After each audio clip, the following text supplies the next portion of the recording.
If you're someone that absolutely loves historical fictions, then I highly encourage you to check out Edward Rutherfurd's London.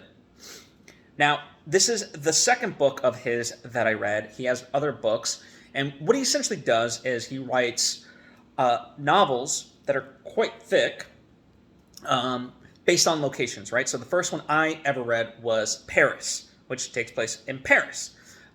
He has other ones like New York and so forth, right? But what I love about him is that, and the reason why they're so thick is he spans a city's life essentially, not the whole totality of it all, but enough decades upon even centuries, and you really get a sense of how a city grows because one of the great things about traveling is you experience new cultures and so forth, right? And he manages to capture that self of how a city came to be over just time and the people that lived there that helped shape it and so forth. And you could just tell the amount of extensive research he's done to bring these things to life and make these cities that he writes about characters.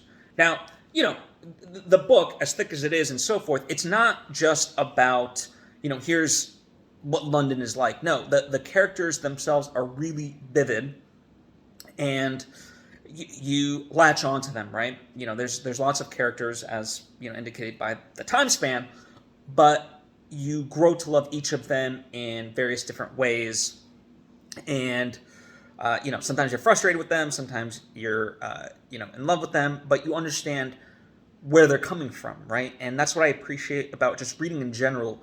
It allows for this greater sense of empathy because we gain an understanding into a world other than our own. And these novels really capture that in this very special way through real life locations, and especially if you've visited, London, then it will have all the greater significance for you. Not required, but certainly would help. And so for all those reasons, I strongly encourage you to read London by Edward Rutherfurd. And also, if you're curious, he's got other books, like I said, Paris, New York, and so forth. So check it out. And when you do, let me know what you think.